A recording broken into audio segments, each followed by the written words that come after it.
Hey folks, today I'm on a Maryland Eastern Shore tidal river in search of snakehead and largemouth. Let's see what we'll get into. So my search bait starting out is this Z-Man jackhammer in 3/8 ounce. This is actually a green pumpkin one. It's losing its paint on the blade, but I retied the skirt with a bunch of gold in these skirt layers, and then I got an old Laztec streaks. I don't think they make these anymore. I was looking for the gold in there because there's a lot of gold in the bait fish in these waters.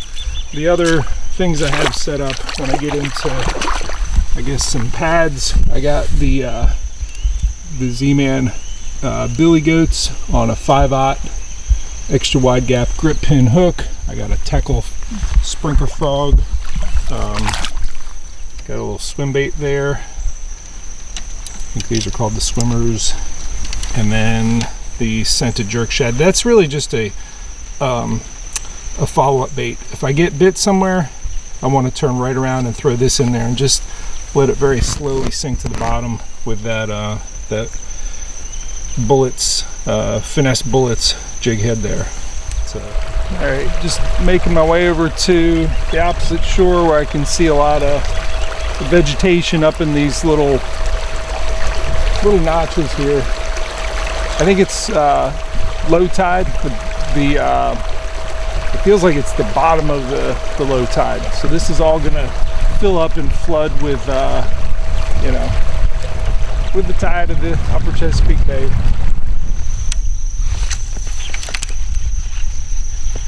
So this is a very muddy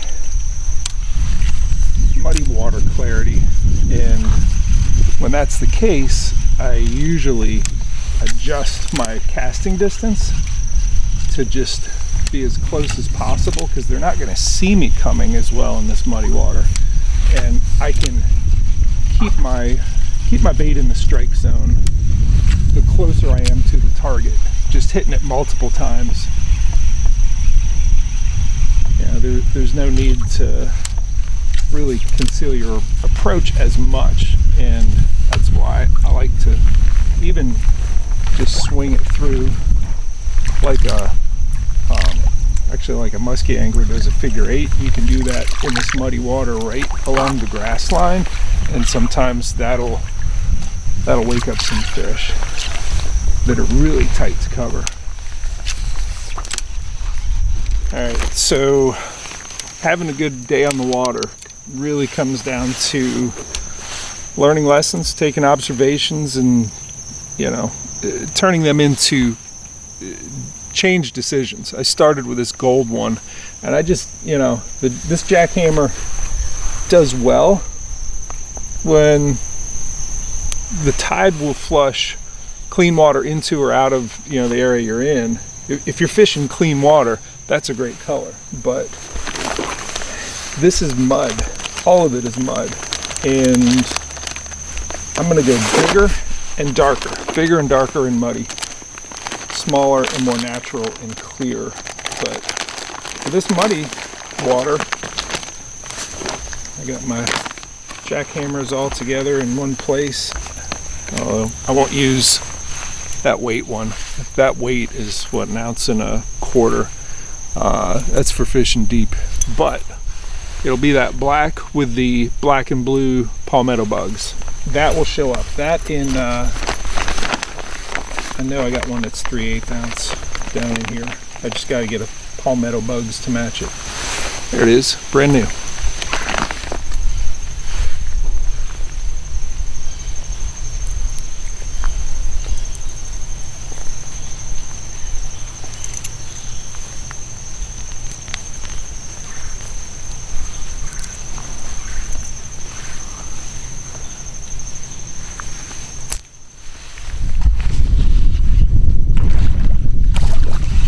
Got here, nice big bass, pulling me out of that log. I had to basically tickle right underneath that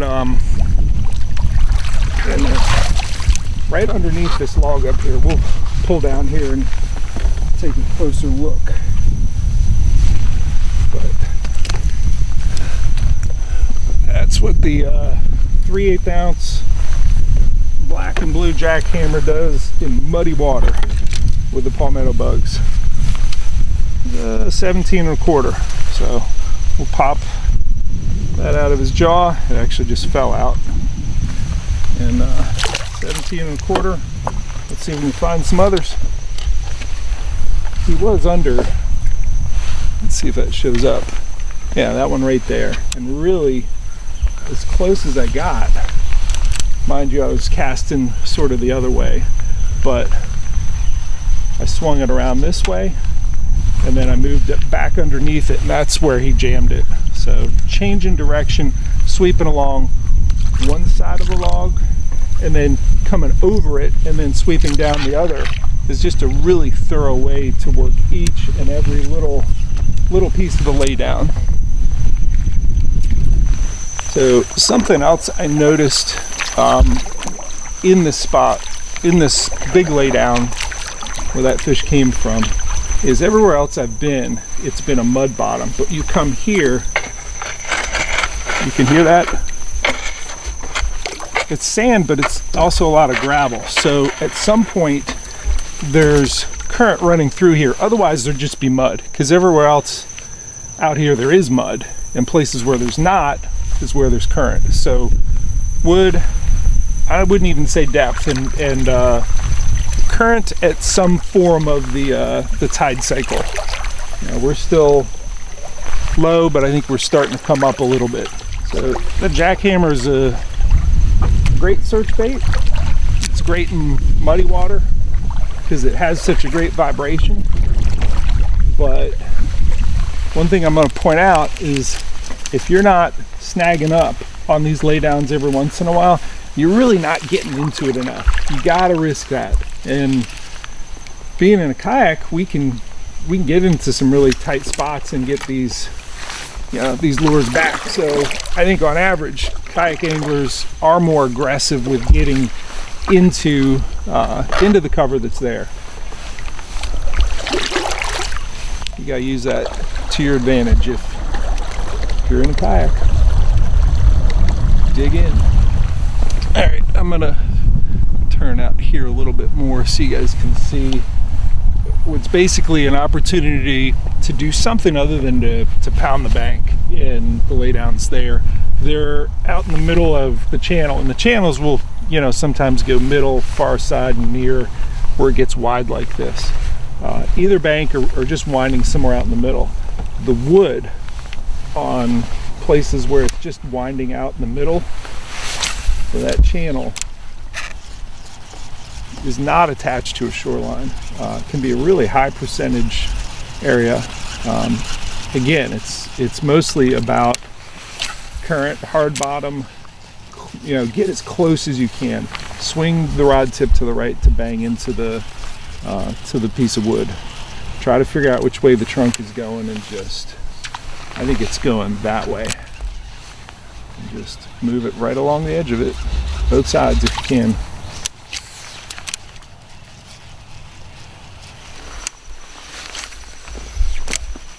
So this is one of those places that if you really get into a big snakehead, your chances are really low of getting him out of. Maybe if he's on this side of the log, I get him. But generally a bass, I can horse out of that. Snakehead, if it's big, forget it. I mean, you might get really lucky and just have an amazing hook set and somehow keep them buttoned out, you know, once you jump in there and get them. Like, get out of your kayak and dive into that mess. So tidal largemouth are always going to be eating when the current is moving one direction or the other. Right now it's slack tide, and you know, places like this where you have the lay down out close to, you know, 3, 4, maybe even 5 feet of water right out there. When it's not slack tide, the tide is rolling in that direction. The fish are going to be just on the other side of it. On the outgoing tide, where it's coming this way, they're going to be on this side. It's really that simple. But right now, I don't have a whole lot of action going on, even with that jackhammer. I got one fish and one bite. One fish that was on for a moment that got off. I'd like to see a little bit more action, so I'm going to slow it down. That's my 1/4 ounce brush jig. That's the Z-Man palmetto bugs in black blue flake. I'm going to put them together. It's the same profile as that that jackhammer palmetto bugs combo. So it's just a slowed down version of the same thing, where I'm going to be able to tickle it underneath all of these logs, really get it in there. The one big addition that I'm going to do, and I'll wait until you know, I've tied it on there, but getting some scent on there always helps when you have a slow, big, juicy presentation like this.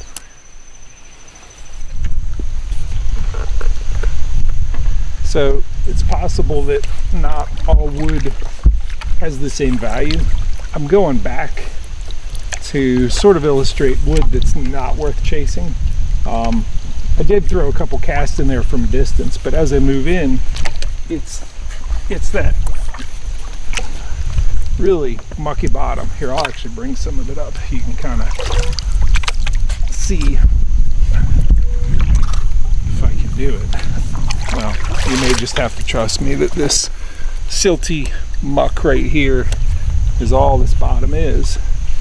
And where we got bit, there was a little bit of depth, but there was a sandy but mostly gravelly bottom. This is mucky or silty, really more mucky. So I'm going to bypass that wood. So one adjustment I want to show you that I make to the Torqeedo, this is how we get it up, and I will use it to lift when I get really shallow, because the inflatable here gets skinny, really skinny. But I want to keep the motor, the prop going as much as I can, and when I have it all the way down, that skeg is digging in.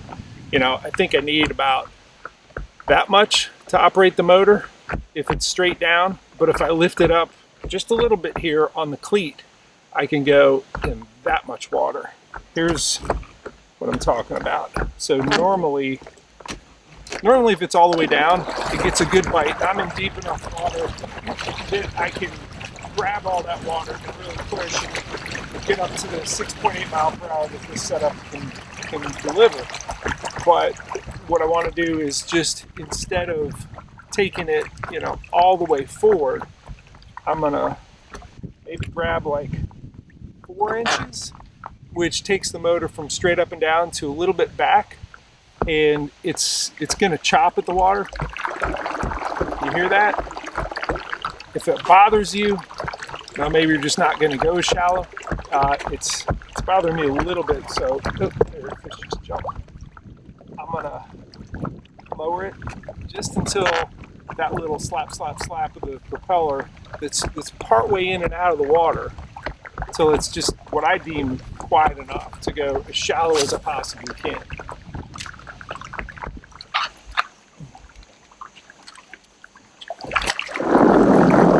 Oops. Time to just pull that magnet when you do that. All right. Well, that log behind me produced this little guy, and it really comes down to, can you get the jackhammer as close to that, you know, to that trunk as possible, and then circle it around and hit it on the other side. So little guy, see if he gets it might be 12 inches. So yeah, he's 12 and a half. See you later, guy.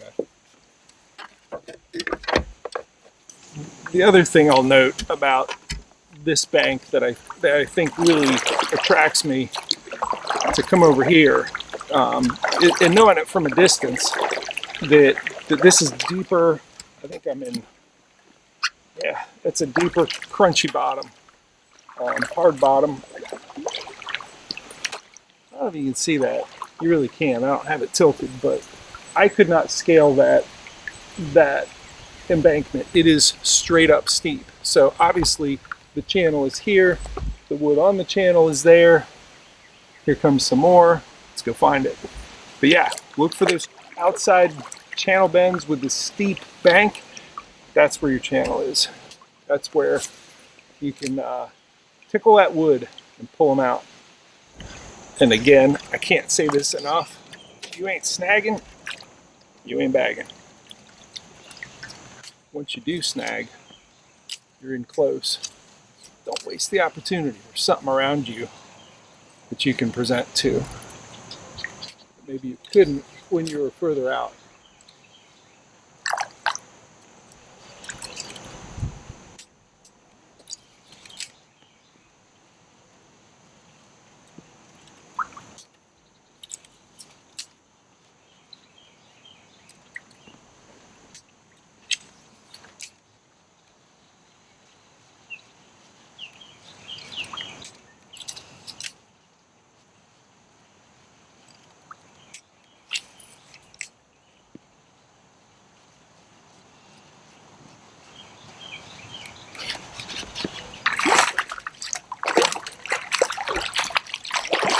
Get him.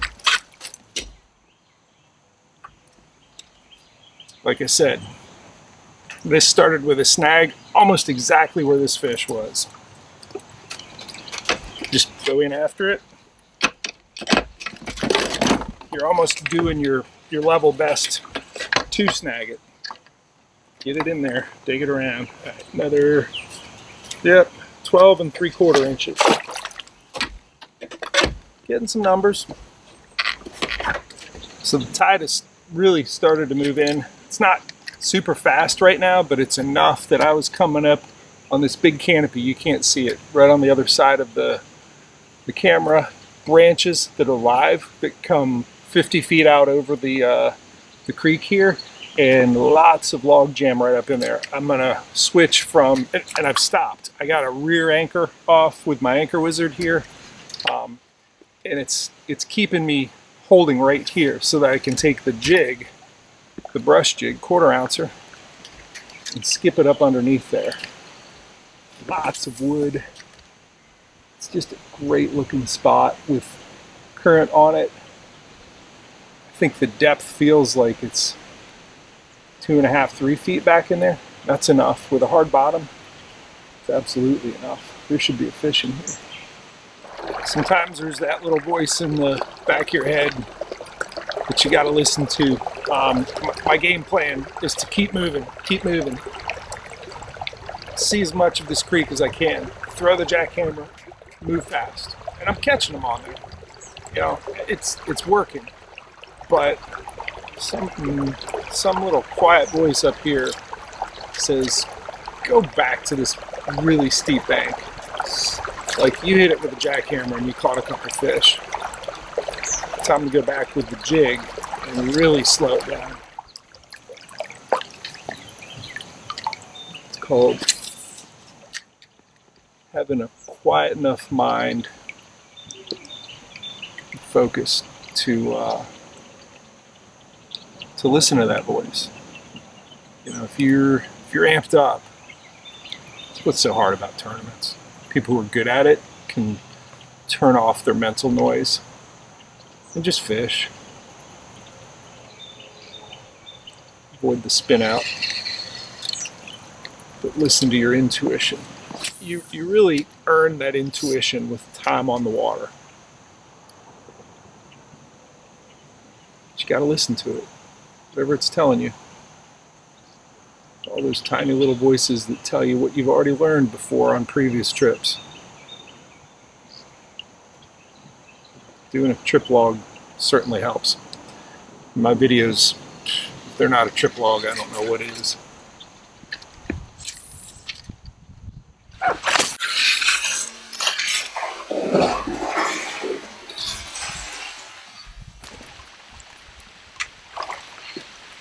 That took some patience to decide that steep bank behind me was worth it, and to really just tickle that jig under there for a long time.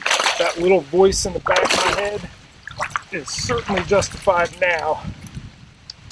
I was gonna keep going, I'm like, no, and I missed 2 small fish, and I just sat on it. and sat on it with a jig. And maybe this fish wasn't in there when I first sat here, but I sat here long enough saying steep bank, erosion, rock, and then 2 bites that I missed. That's a good fish to, that's worth waiting out. Let's see what we got. That was fun. It's fun being right. I think that's what's at the core of fishing, is that it's fun to have a thought of where there's a fish and what you should present and be right. That feels good. All right. Let's see, 15 3/4, but thick. I mean, it's a solid fish. We'll get him back in there. Thank you. Yeah, you did the jump. I knew he was going to do it. All right, we're going to take a look at this steep bank and the specific structure that we found them on. Overall, most of what you're looking out over has a lot of 2 foot deep and less water.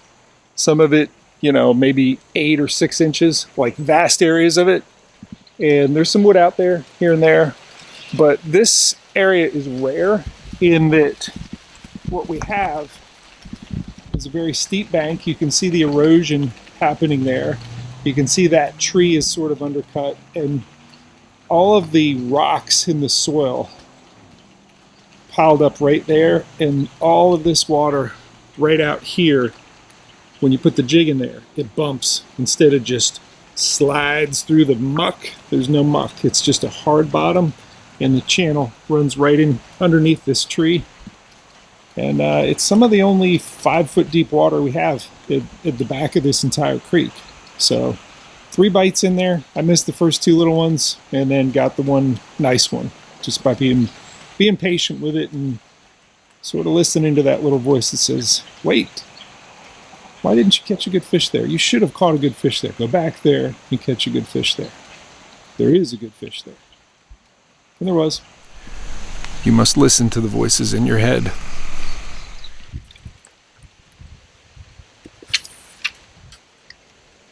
One last shot in there. You know, feeding stations like that sometimes just reload, and there's fish that were somewhere nearby that, you know, 5, 10, 15 minutes after you caught the one, they moved in and said, oh, no one's hanging out. Wonder why not.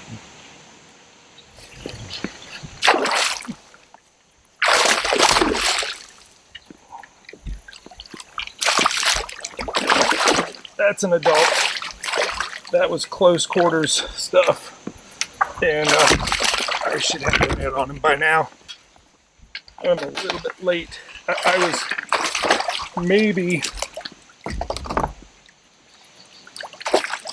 maybe 6 feet away from this fish when it jammed it underneath me. I'm in 6.4 feet of water. Got him right in the roof of the mouth. Pretty much the same area. That spot with the rock was right back behind me. It'd take me 2 seconds to get back there, and you know, I missed a second one on this. Again, it's the outside bend of this creek where there's wood, and there's starting to be a little bit more current from the incoming tide. Let me get a measurement on this guy. I'm seeing activity a little bit further down. Oh yeah, that's a good one. That is. Really mash it. That's. If I push him hard, I can get him. I thought he was 18, but he's 17 3/4. So that's a good fish. Out it pops. The one I missed out of here jumped. I didn't get to hit record quick enough. That fish was probably in that 16-inch range. So starting to get some better ones. One of the things I do when I put it in there is I watch the bright yellow braided line on the surface, and I kind of watch and count to see how I actually let it free fall out, but I count it to see, all right, how far is it falling? You know, I do have the side imaging on. I know I'm in 6.5 feet, but that visual, depth finder of watching your line, and you know how fast that jig that you have should travel downward. Just gives you, a very general sense of what's the depth where I just put it. A little bit of a weird angle, but I like that spot in there. Just get just enough, keep my trigger finger ready. See if I can get in there. Yep, I'm in there.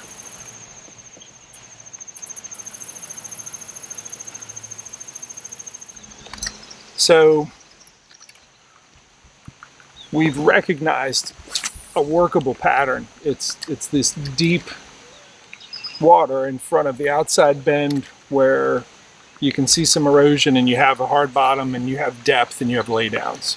And at the right tide, you'll have current rolling through there. It's starting to. But here's where a lot of people get it wrong, is they recognize it. They recognize the location and presentation that is getting them fish. And then they continue to fish everything that's in front of them. Stop. Oh, I just missed one there. I'm still on that deep bend. Don't just fish everything that's in front of you unless you're still on that steep bank, which I am. Move to the next steep bank. Move to the next example of that location, and then replicate the presentation that was working. But I still have more of this bank. It does start to get shallow there. I'm looking way down there, and there's another, could be state bank. I won't know it until I'm on it. But pattern development is only really rewarded if as soon as you're done with that example of the right location, you move to the next. You don't fish. Maybe if you do fish along the way, you fish quickly. You power fish. But this is not power fishing right now. This is jig fishing. And I'm not going to just jig fish everything that comes to me once I'm done with this bank. I got to catch that one. Yes. Come on, fish. All right, I've moved down from where I've caught those fish. I'm still not that far, but what I'm doing is just occasionally check to see what your depth is. That's still relatively deep. I got more wood here. I'm going to keep fishing this pattern. All right, I've been working the steep bank for about an hour. I think I got 6 bites. I got 2 good ones in the boat, and now it's time to make tracks to the next example of a steep bank. I think I see one up here. All right, soft and mucky and shallow. Time to keep moving. So the further and further I move back in the creek, the clearer the water is. So I'm making one change from this black jackhammer to one that I feel is maybe a little bit better option for the clearer water back here. This one's gold, and it's got a diesel minnow. That is I think it's a 4-inch diesel minnow in a color that Z-Man calls Golden Boy. I think it's clear, and it's just got a ton of gold flake in it, some brown flake and black, but it's just mostly gold, like disco ball packed, just glitter. Lots of glitter. It's not a subtle color. All right, let's take a look at that up close. Golden Boy. Call me in, Golden Boy. So here's another way to predict where you're going to have that deeper, harder bank. Anywhere that there's a natural bottleneck in the creek or constriction, and that's where we're at right here. Oh, that's a good one.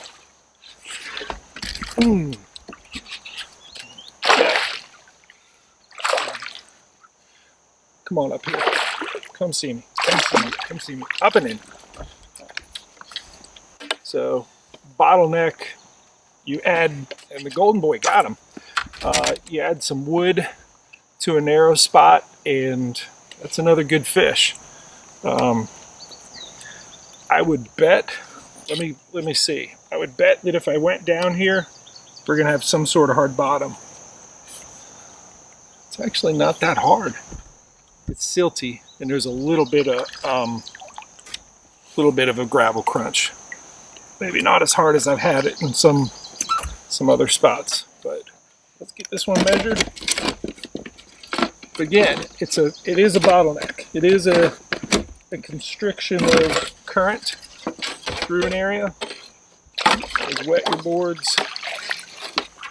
That constriction of current usually scours out the bottom hard. So 16.5 incher, another good fish. Thank you. All right, it is clear enough back here. I can probably see 1.5 foot down there, which is actually pretty clear. That I'm gonna go upright. I'm gonna stand up and just have a bigger area that I can assess. One of the things I'm doing is I'm attaching the Torpedo magnet here, which allows the unit to operate. If you pull it off, it stops. It's the kill switch, and I'm just clipping it to my ankle, just as a safety measure. And then I can set it at a sort of low setting, and I'm gonna hook up my stick steer up front here in a minute and go upright. The advantages of being upright is that you can just see so much more. You can also apparently see if I've zipped my fly. Let me change the camera angle.